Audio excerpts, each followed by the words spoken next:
안녕하세요. 오늘도 사연 살롱을 찾아주셔서 감사합니다. 서울에 사는 30대 여자 김도숙이라고 해요. 오늘은 저의 짧았던 결혼 생활에 대해 회상하려고 사연 살롱의 문을 두드렸어요. 저의 결혼은 이미 20대 때 쫑났거든요. 그 후로 일에만 매진하다가 30대의 나이가 되니 이대로 노처녀로 늙어 죽는 것이 아닐까 하는 불안감이 엄습하네요. 요즘 늦게 결혼하는 추세잖아요. 또 의술이 좋아져서 30대 중반이 넘어가고 심지어 40대에도 아기 잘 낳잖아요. 그러니 저도 아직 늦지 않았겠죠. 재혼해서 아기 낳기에 늦지 않은 나이라고 격려 좀 해주세요. 여자는 가임기가 정해져 있어서 나이가 너무 중요한데 속절없이 흐르는 시간을 딱 붙잡고만 싶습니다. 예전에 어떤 영화를 본 적 있는데 극중 시모가 아들에게 집착한 나머지 며느리를 엄청나게 괴롭히더라고요. 굉장히 긴장감 있게 본 영화였는데 그게 실제로 저의 이야기가 될 줄은 꿈에도 몰랐어요.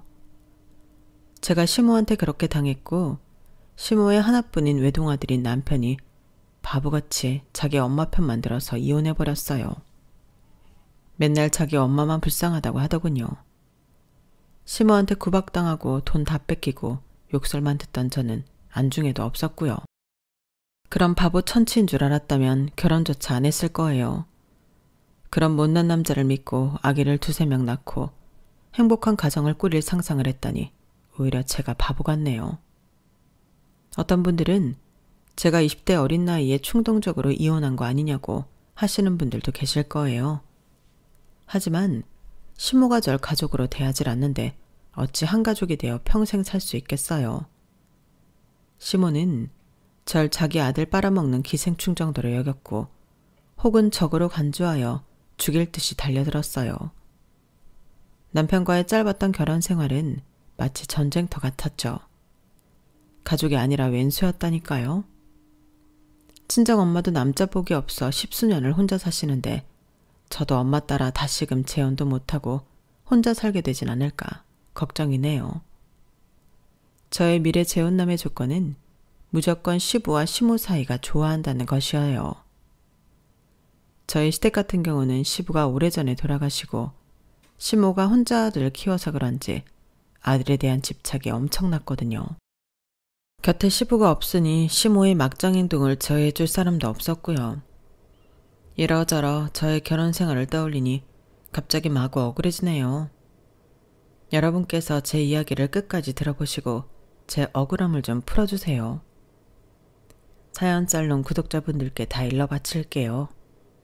그럼 제 속이 좀 후련해질 것 같네요. 그럼 지금부터 시작할게요. 남편은 본인 엄마인 시모가 그렇게 불쌍한 여자라고 항상 안타깝게 바라봤어요. 제가 보기에 하나도 불쌍하지 않고 본인의 욕망을 이기적으로 다 채워가며 살았던 식모인데도 말이죠. 진짜 불쌍한 여인네는 바로 우리 친정엄마예요. 살아온 인생이 어찌나 기구한지 친정엄마만 생각하면 가슴이 아프네요. 엄마는 정말 가난한 집안에서 태어났어요. 시골에서 다니던 중학교가 갑자기 폐교하는 바람에 학교를 중퇴하게 되자 할머니 외할아버지가 오히려 좋아하셨대요. 학교 안 가고 논일 밭일 도와줄 수 있다면서 말이죠. 그마저도 가족들이 다 일찍 돌아가셨어요. 청소년기 이후로는 거의 고아나 다름없이 외롭게 살았기에 엄마는 가정, 자식을 아주 소중하게 생각하셨어요. 아빠는 아주 덩치가 큰 경찰이었어요. 하지만 덩치값도 못할 정도로 돈이나 펑펑 싸대고 인성이 형편없었죠. 가정 내에서 완전히 폭군이 따로 없었어요. 그래서 전 아직도 경찰복 입은 사람만 보면 좀 두려워요. 잘못한 게 없어도 자동적으로 쫄게 되고요. 대한민국에 훌륭한 경찰들이 많은데 우리 아빠는 정말 문제가 많은 인간이었어요. 월급을 따박따박 받는 직업임에도 불구하고 엄마한테 생활비를 제대로 갖다 준 적이 거의 없었죠. 어쩔 수 없이 엄마가 투잡, 쓰리잡 뛰어가며 고군분투해야 했어요. 그마저도 아빠가 뺏어가기 일쑤였지만요. 저와 엄마는 동대문 시장 뒷골목에서 제작 불량으로 아주 싸게 파는 하자 있는 옷들만 사 입었어요. 그것도 1년에 한두 번 정도로만요. 과일은 온전한 상품을 먹어본 적이 없고 어느 한쪽 골마 터진 것만 헐값에 사서 먹곤 했어요. 학원이란 데를 다녀본 적도 없고요. 그런데 아빠는 달랐어요. 양말 한 짝도 메이커 박힌 제품을 사서 신어야 했고 그때 당시 10,000원 하던 호텔 커피를 잘도 처마시더군요. 엄마가 벌어놓은 돈을 뺏어가는 것도 부족했는지 어느 날인가는 직장에서 뒷돈을 크게 받다 잘렸어요. 어이가 없었죠. 참고 참다가 속이 다 썩어 문드러져 버린 엄마도 이날만큼은 완전히 폭발해버렸어요. 이놈의 작자야. 당신 월급이며 내 돈까지 싹 다 가져가서 떼 빼고 광내는 데 쓰더니 이젠 뒷돈까지 받아서 잘려? 그래. 그럼 이제 뭐 해먹고 살 건데? 뭔 계획이나 있어? 어디 하늘 같은 서방한테 잔소리질이야. 당신이 잠을 줄여서라도 하루 종일 일하면 우리 세 식구 살 돈은 나올 거 아냐. 난 당분간 좀 쉬어야겠어. 한 번만 더 잔소리에 대면 집안 다 초토화낼 줄 알아. 꼴의 남자라고 자존심 세우는 꼴이라니. 초등학생이었던 저도 속에서 열불이 나더군요. 힘이 없던 엄마는 아빠 말대로 진짜 하루에 3-4시간 자가면서 일했어요. 그래도 가난을 벗어날 수는 없었어요. 정말 늪에서 한 발을 겨우 빼면 다른 한 발이 쑥 들어가는 느낌이었어요. 저도 초등학생이고 어렸지만 자꾸만 침몰해가는 우리 가정 환경을 몸소 느낄 수 있었죠. 그런데 엎친 데 덮친 격으로 아직 젊은 엄마에게 몹쓸 병이 찾아오고 말았어요. 도수가 너무 놀라지 말고 들어. 암이라는 병 들어봤지? 그것도 단계가 있잖아. 엄마가 위암이래. 근데 수술과 치료만 잘 받으면 살 수 있는 단계래. 그러니 너무 걱정하지 마라 우리 딸. 뭐? 위암? 엄마, 그거 할머니 할아버지들이나 걸리는 병 아니야? 우리 엄마가 왜 암에 걸려? 이게 다 아빠 때문이야. 맨날 엄마를 괴롭히는 아빠 탓에 스트레스 받아서 그런 거라고. 아빠 나빠. 진짜 이 모든 게 다 아빠 탓인 것만 같았어요. 진짜 암적인 존재는 바로 아빠였죠. 실제로 엄마는 그 전부터 아빠에게 이혼을 요구하고 있었지만 절대 들어주지 않았어요. 아마도 엄마를 본인의 돈줄이라고 여기고 있었기 때문이겠죠. 이 상황에서 어린 제가 할 수 있는 건 깨끗한 수돗물 한 잔 떠다 놓고 무릎 꿇고 기도하는 것 뿐이었어요. 세상의 온갖 신에게 손발이 다 되도록 빌고 또 빌었어요. 제발 우리 엄마 좀 살려주세요. 제가 평생토록 엄마 말씀 잘 들으며 좋은 일만 하고 열심히 살게요. 제가 혼자 읊조리며 하던 말을 옆에서 들은 아빠는 이렇게 비아냥댔어요. 야, 그런다고 뭐 죽을 병 걸린 사람이 살아 돌아온다냐? 하긴 네 엄마 죽으면 안 되긴 하지. 내 돈줄이 사라지는 거니깐. 아빠, 어떻게 그런 말을 할 수 있어요? 아빠 진짜 가족 맞아요? 내 아빠 맞냐고요? 악마 아니에요? 아빠한테 버릇없다고 또 한 대 맞았지만 정말 너무 끔찍할 정도로 싫었어요. 아빠가 진짜 악마 같았죠. 그런데 실제로도 악마 같은 짓을 벌이더군요. 엄마가 수술을 마치고 퇴원을 하는 날이었어요. 병원비를 지불해야 하니 집에서 엄마의 체크카드를 챙겨서 나오려고 했어요. 근데 아빠가 절 붙잡더군요. 도수가, 아빠가 너 대신 엄마 퇴원 수속 밟을 테니 넌 병실에 가서 짐 챙기고 엄마 도와라. 병원비랑 내가 다 알아서 정산할게. 전 아빠가 웬일인가 싶었어요. 정신 차리고 큰 수술 마친 엄마한테 드디어 잘해주려나 보다 라고 생각했어요. 그런데 제 예상은 완전히 틀렸죠. 병원 측에서는 병원비 정산이 아직 안 됐다며 퇴원이 안 됐다고 하더라고요. 아빠한테 몇 번이고 연락해봤는데 전화를 받지 않았어요. 무려 몇 시간 동안 연락을 취해봤지만 받지 않았어요. 그때 띠로링 하고 체크카드 사용한 문자가 엄마 폰으로 날아왔어요. 봤더니 엄마 수술비 할 돈으로 어느새 중고차를 결제했더군요. 아빠와 통화를 할 수 없으니 그 중고차 매장을 수소문해서 연락을 취해봤고 중고차를 산 사람이 아빠라는 사실을 알 수 있었어요. 피가 거꾸로 솟는 것 같은 분노를 뒤로하고 일단 엄마 병원비를 해결해야 했어요. 엄마가 일하고 있던 청소회사 대표에게 전화를 해서 간곡히 부탁했죠. 제발 돈 좀 빌려달라고 말이죠. 그래서 어찌저찌 해결하고 힘들게 퇴원할 수 있었네요. 집으로 와서 엄마와 저는 부둥켜 안고 엉엉 울었어요.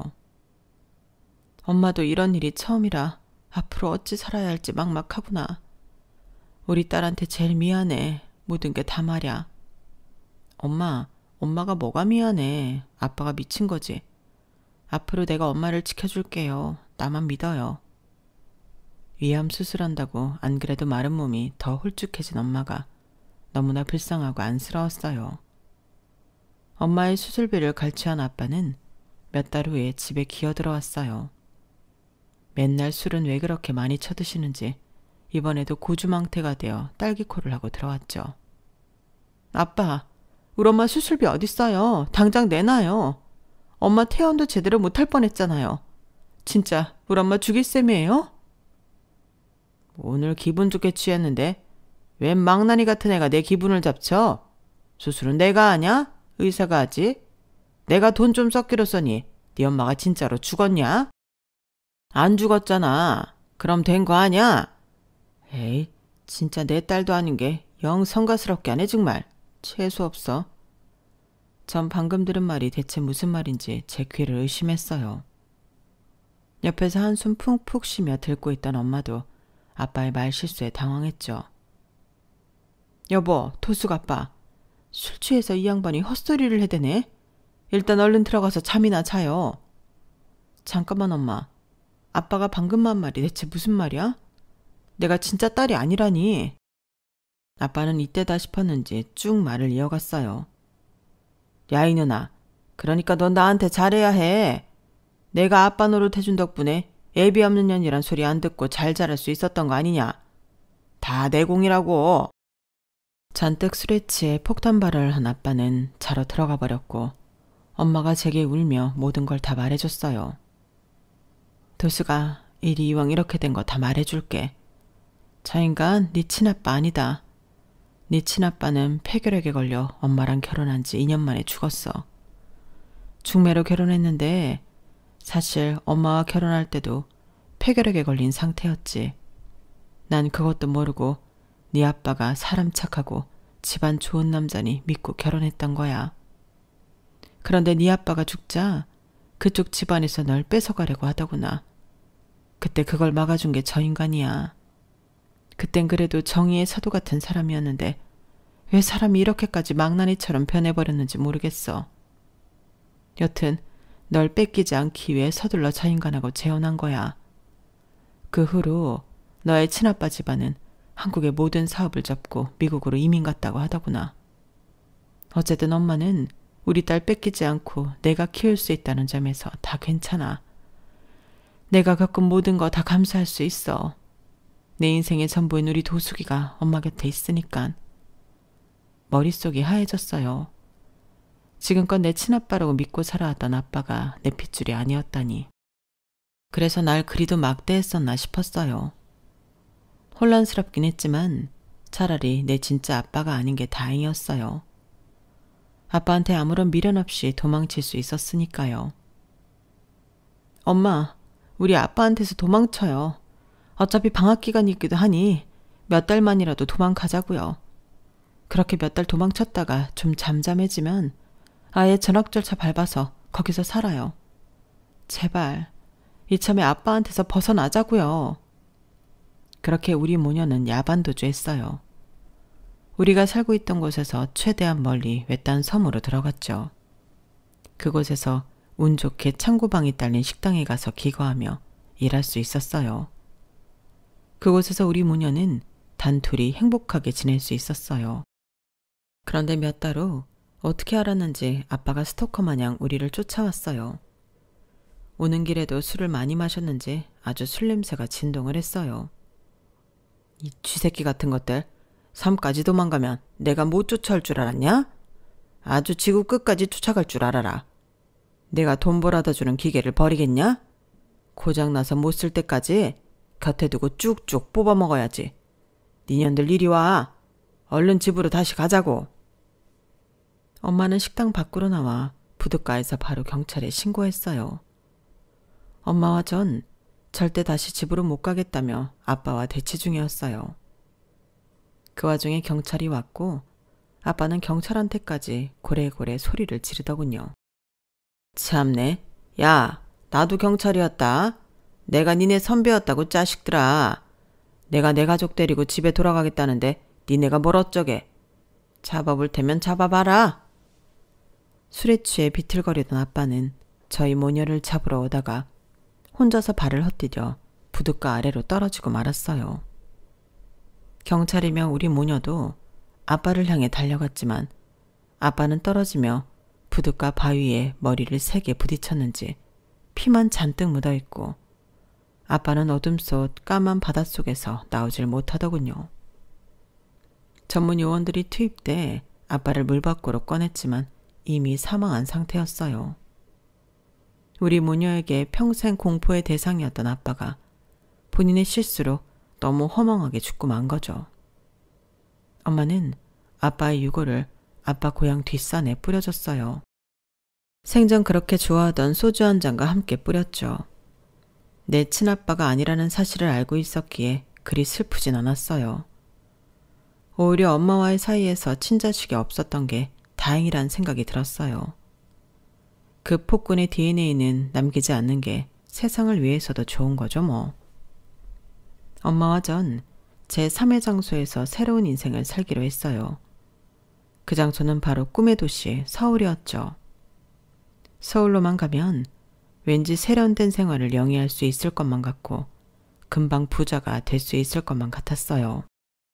하지만 그 부푼 꿈은 금방 시궁창 같은 현실에 압도당하고 말았어요.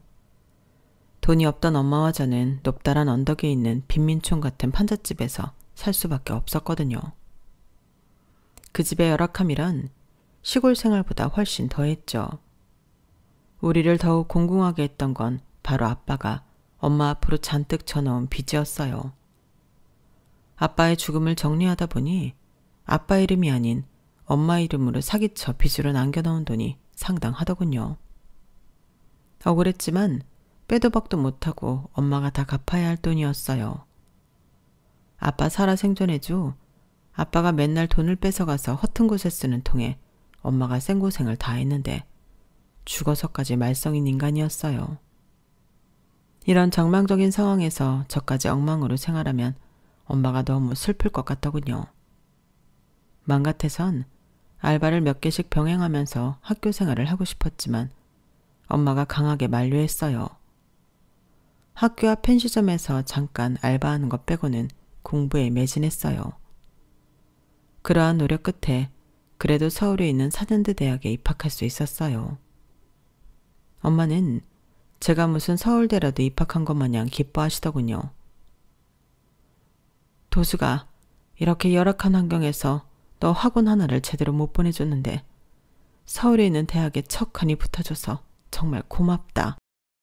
역시 내 딸이 최고야. 내 인생의 보물이라니까? 아, 엄마, 서울대를 합격한 것도 아닌데 뭘 그리 기뻐하세요. 그래도 내가 언젠간 우리 엄마한테 진짜 큰 기쁨, 큰 행운을 안겨드릴 거예요. 이 도숙이만 믿으시라고요. 그때는 생각 없이 큰 소리 뻥뻥 친 거였지만 그 약속을 한 10년 정도 후에 타인에 의해서 지켜드릴 수 있었네요.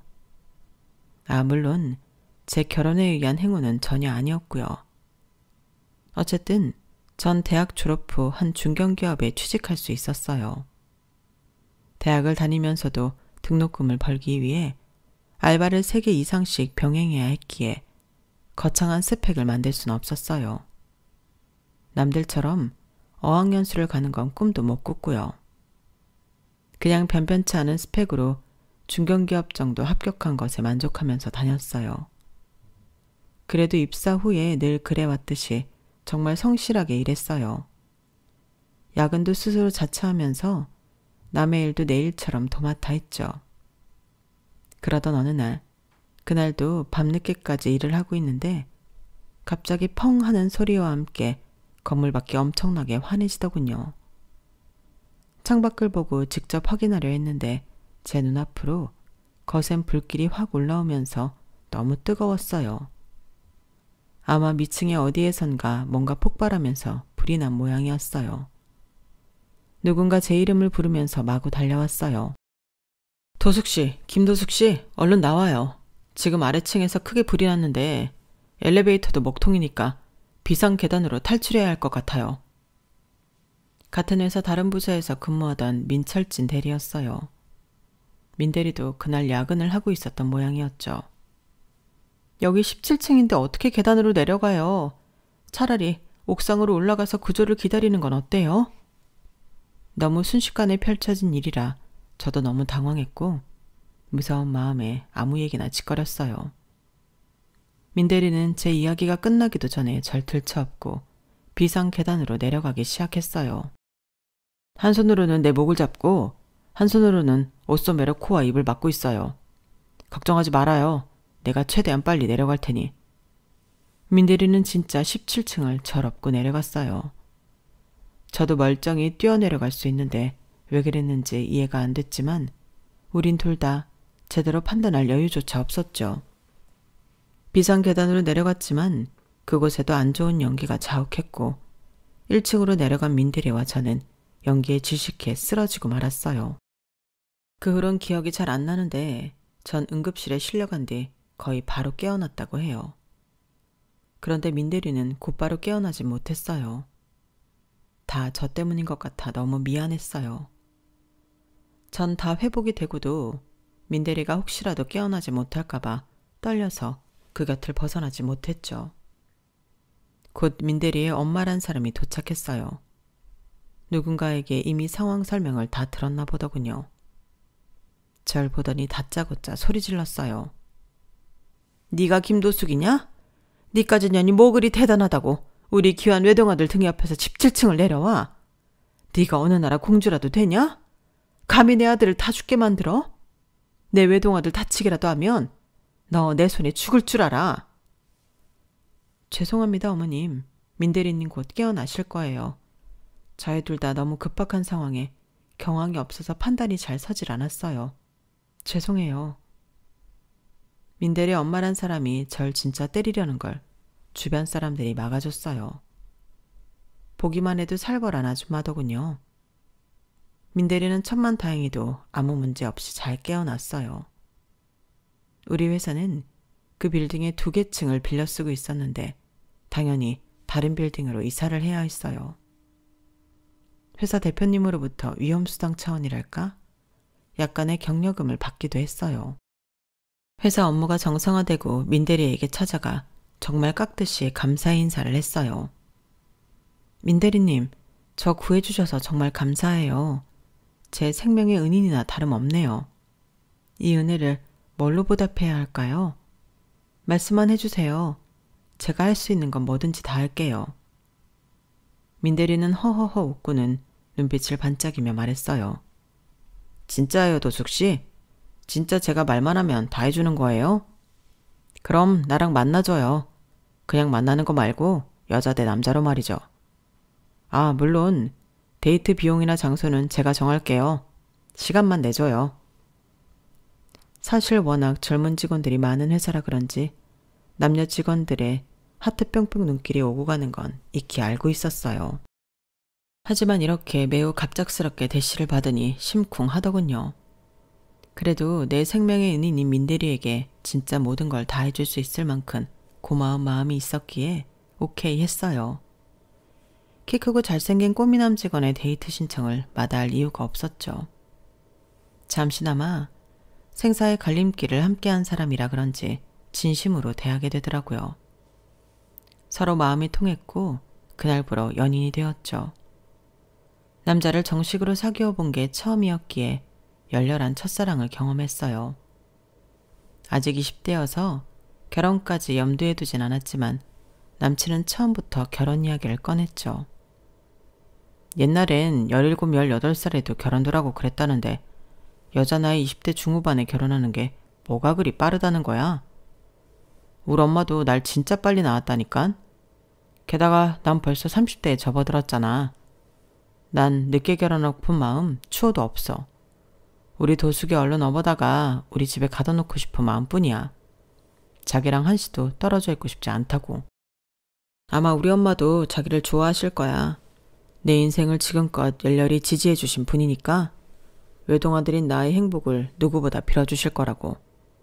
자기도 예뻐해 주실 게 분명하니까 너무 부담 갖지 말고 조만간 우리 엄마한테 인사 한번 드리러 가자. 남친의 말만 믿고 진짜 부담 없이 남친 엄마를 만나뵈러 갔어요. 남친은 항상 자기 엄마를 아들 때문에 고생만 한 불쌍하고 가여운 여인이라고 칭했거든요.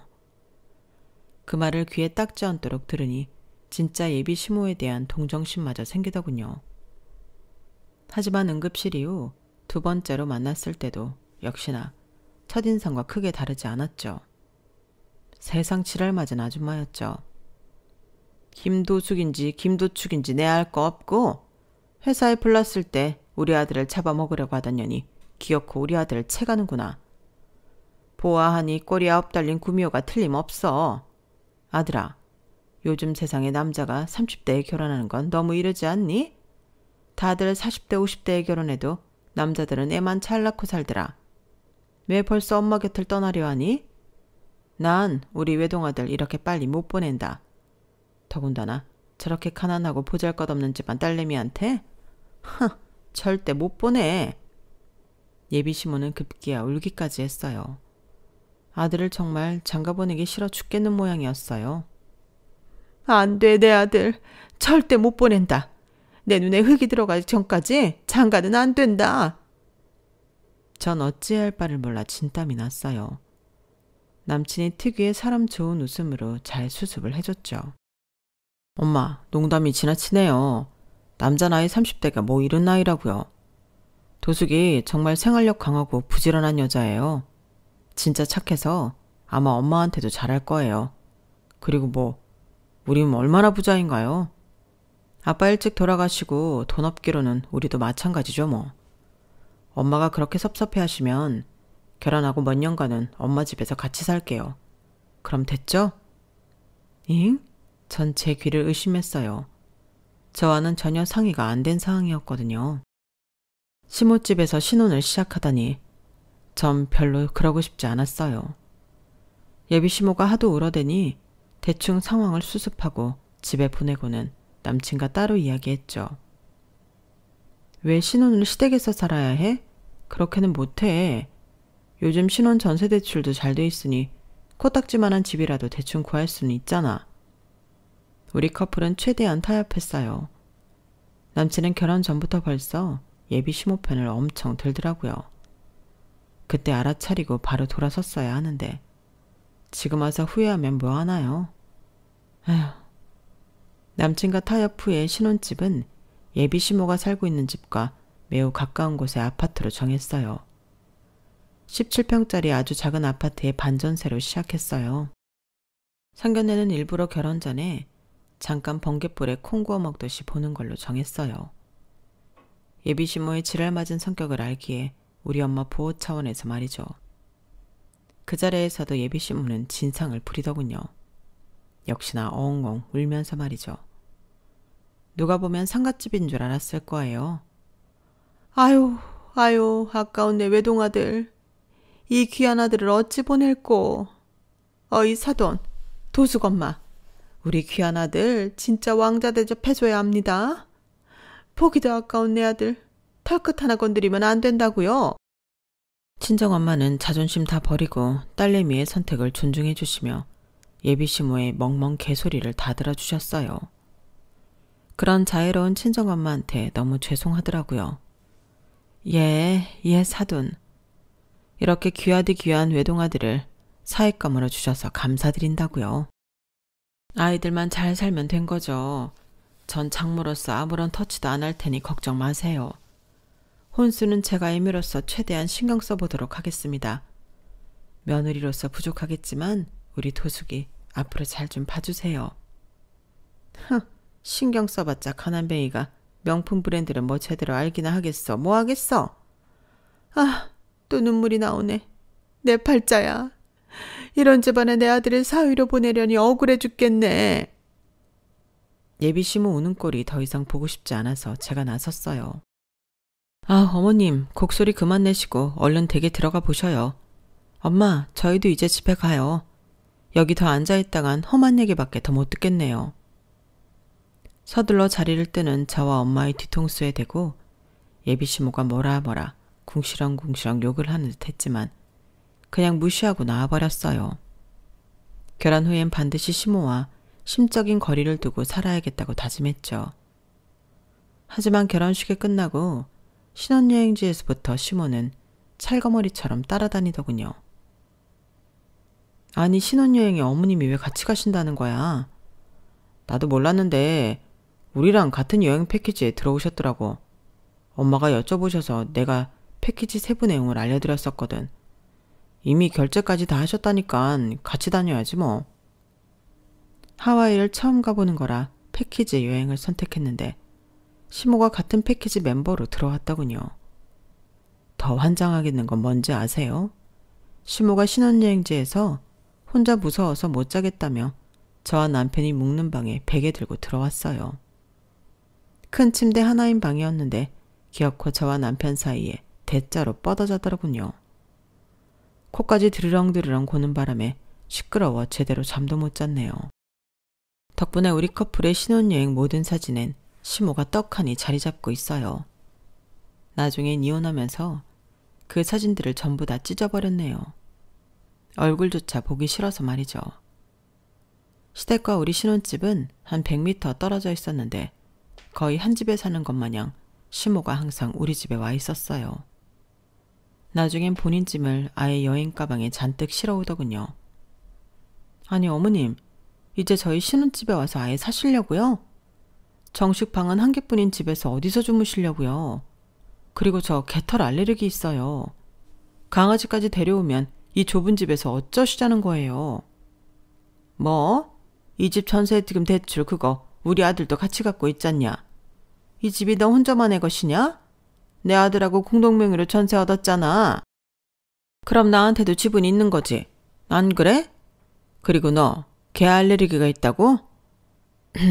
알았다. 시모는 저의 개털 알레르기를 오히려 반가워하는 눈치였어요. 그리고는 작정한 듯이 그 다음날 개 3마리를 데려오더군요. 전 알레르기가 심해져 급기야 약을 먹어야 하는 수준이 되었어요. 시모는 당최 말이 안 통하니 남편에게 따졌죠. 자기야, 어머님이 신혼여행에 따라오는 것까지 모자라서 이젠 아예 우리 신혼집에 짐까지 다 싸우셨어. 시댁이 바로 100m 거리인데 말이야.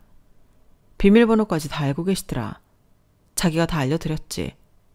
게다가 더 잔인한 건 뭔 줄 알아? 내가 개털 알레르기가 있다고 하니까 옳다구나 하고 개를 3마리나 데려오잖아. 시댁 말고 우리 집으로. 당신이 어떻게 좀 해봐. 내 말은 귓등으로도 안 들으시는 분이니까. 도수가 시어머니한테 잔인하다니 말이 너무 심한 거 아니야? 우리 엄마 젊은 나이에 남편 잃고 외동아들인 나 하나 바라보면서 사시는 불쌍한 분이야. 얼마나 외로우시면 저러시겠어. 자기가 좀 이해해드리면 안 돼? 내 남편은 맨날 시모에 대해 불쌍하다 안 됐다 하면서 시모 편만 들었어요. 점점 남편에 대한 정도 떨어지고 있었죠. 그러기를 한 3년 하니깐 시모가 점점 우리 집에 덜어오기 시작하더라고요. 그 3년 동안 우리 집에 매일 와서 단순히 꼬정만 부린 게 아니라 우리 부부의 돈도 무진장 많이 뜯어갔어요. 속에서 천불이 나서 남편에게 따지면 역시나 바보 같은 말만 되풀이했어요. 우린 맞벌이고 아직 애도 없어서 들어갈 돈도 별로 없잖아. 우리 엄마 가끔 목돈도 못 챙겨드려? 나 우리 엄마한테 돈 드리는 재미로 직장 다니고 월급 받는 거야. 가여운 우리 엄마 더 가엾게 만들지 말자. 남편 때문에 없던 두통도 생길 판이었어요. 그동안 시모 때문에 우린 부부관계도 제대로 못했으니 아이가 생길 리가 만무했어요. 시모가 데려온 개들 때문에 알레르기 약을 먹느라 아이 가질 생각도 못했네요. 그런 시모가 웬일로 우리 집에 덜어나 싶어서 알아보니 아직 젊은 편인 시모가 남자를 여럿 갈아치우고 다니는 것 같더군요. 이제 드디어 외동아들에 대한 불같은 애정이 딴 곳으로 향하나 싶어서 오히려 반가웠어요. 그러던 어느 날 회사의 한 노총각 동료가 제게 조용히 다가와 살벌하게 충고했어요. 유부녀가 그러시면 안 되죠. 결혼한 사람이 자기 사진을 떡하니 데이트 어플에 올려놓고 아가씨 행세하며 남자를 후리고 다녀요? 그 사람 좋게 봤는데 영 못 쓰겠네. 전 이 사람이 대체 무슨 말을 하는지 이해를 못해서 반문했어요. 그게 무슨 말이에요, 과장님? 다시 한번 알아듣게 설명해 보세요. 제가 사진을 뭐요? 데이트 어플? 그 노총각 과장은 제게 직접 어플 사진을 보여주더군요. 그곳엔 제가 카톡에 올려놓은 제 톡 사진 몇 장이 있었어요. 이름엔 최세라, 시모 이름이 떡하니 있더군요. 원래는 최숙봉이었던 이름을 1년 전 갑자기 개명하더니 다 이유가 있었던 거예요. 전 화가 머리끝까지 났어요. 전 그 화면을 사진을 찍어서 남편한테 전송했어요. 그리고는 전화로 불같이 화를 냈어요. 당신 엄마가 벌인 일 좀 봐. 내 사진을 갖고 남자를 속여먹고 다니잖아. 요즘 중년 남자들을 여럿 갈아치우시던데 더 젊은 남자가 필요했나 보지? 급기야 범죄까지 벌여? 이거 완전히 범죄야. 당신 엄마가 내 사진 갖고 범죄를 저지르고 다니는 거라고.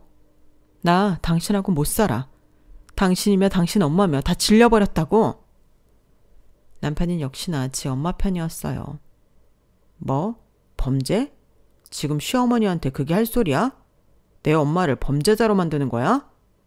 나도 당신 같은 무서운 여자랑 못 살아. 이혼하자고? 그래, 이혼해. 우린 바로 합의 이혼했어요. 아이가 없으니 절차가 꽤 빨리 끝나더군요. 거지 같은 신혼집에서 나오는데 얼마나 후련하던지요. 다시 엄마랑 같이 살게 됐는데 너무 좋더라고요. 물론 엄마는 돌싱이 된 딸내미를 엄청 심란하게 보셨지만요. 이혼 후 한 3개월 정도 지났을 때 엄마가 갑자기 회사로 찾아오셨어요. 회사 1층 로비에서 제게 귓속말로 뭐라 말씀하시더라고요.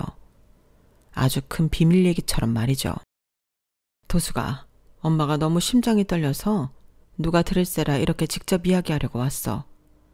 너 친아빠네 집이 미국으로 이민 갔다고 했잖아. 나의 시어머니, 그러니까 너의 친할머니가 이번에 돌아가셨는데 그 어마어마한 유산 중 세금 다 떼고 100억을 네 이름으로 남기셨대. 변호사가 들고 왔지 뭐냐? 에그머니 나 통장에 찍힌 액수를 보니 내가 다리가 후덜거려서 택시 타고 여기까지 왔다. 저와 엄마는 회사 로비에서 서로 휘둥그레진 눈으로 쳐다만 봤어요. 엄마가 건네준 통장에는 진짜 100억이 찍혀 있더군요. 0이 무려 10개가 있었어요. 너무 큰 돈이라 실감이 안 났죠. 그 돈을 준 변호사를 다시 만나서 이야기 나누며 그제서야 내가 진짜 이 돈 주인이라는 게 실감이 났어요. 할머니는 핏줄인 절 잊지 않고 계속 제 동선을 추적하며 사셨다고 해요. 그러다가 제 앞으로 유언과 상속을 남기고 돌아가신 거죠. 자산관리사를 소개해준다는 변호사의 말을 거절하고 저 혼자 재테크에 대해 공부하기 시작했어요. 혹시라도 다른 사람에게 이 돈을 뺏길까봐 전문가에게 맡기지도 못하겠더라고요. 목 좋은 곳에 대출을 많이 받아서 큰 건물을 하나 샀어요. 월세가 잘 나오는 곳이라 대출은 3년 만에 갚을 수 있었네요. 전 재산을 투자한 곳이라 맨 위층을 집으로 개조해 저희 모녀가 살면서 관리했어요. 물론 경비를 따로 쓰긴 했지만요. 일 안 해도 월세가 몇 천씩 나오니 엄마와 저는 꽤 풍요로운 삶을 누릴 수 있었어요. 백화점에서 생전 처음 명품 백 하나를 산 엄마가 그러시더군요. 도수가, 네가 예전에 엄마한테 큰 행운, 큰 기쁨 가져다 준다고 했지? 엄마는 네 존재 자체로 행운, 기쁨 다 가졌다고 생각했는데 이렇게 큰 건물까지 갖게 되니 아직도 얼떨떨하구나. 정말 고맙다 우리 딸. 무엇보다 엄마한테 내 존재로 인해 효도했다는 생각에 가장 기뻤어요.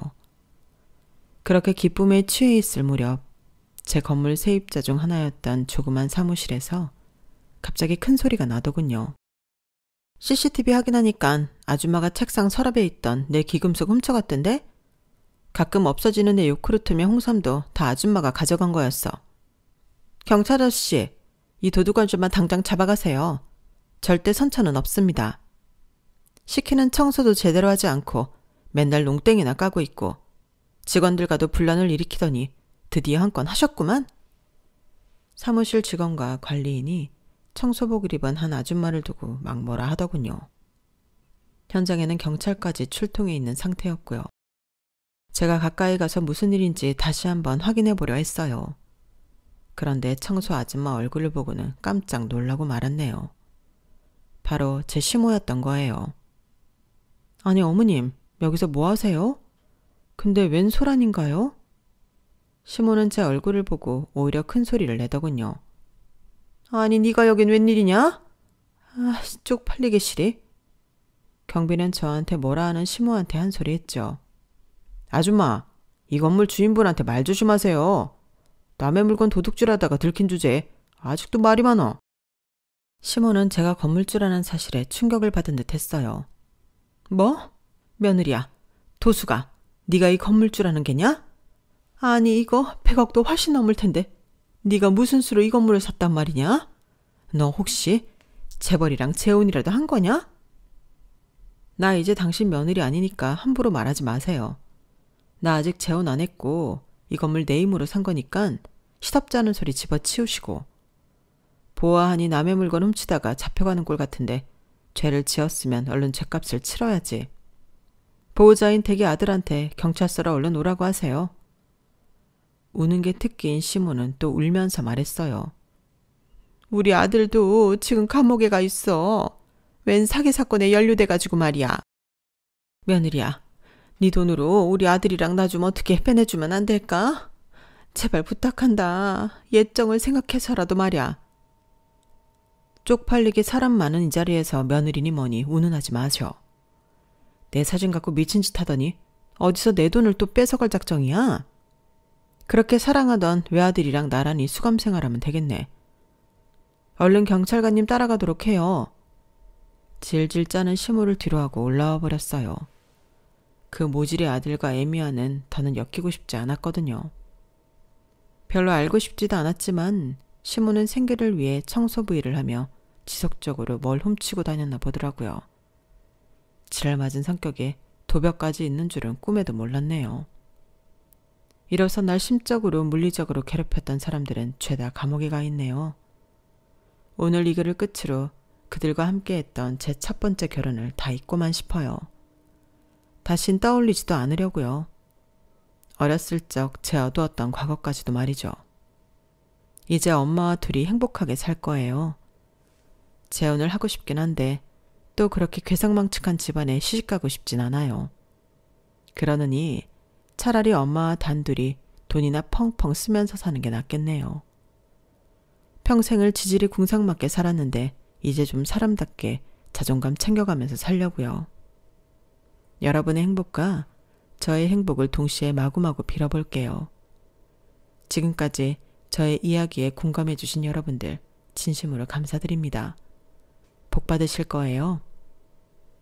여러분, 사연 댓글에 응원과 현명한 조언 부탁드려요. 좋아요와 구독은 저에게 큰 힘이 됩니다. 오늘도 좋은 일 가득하세요.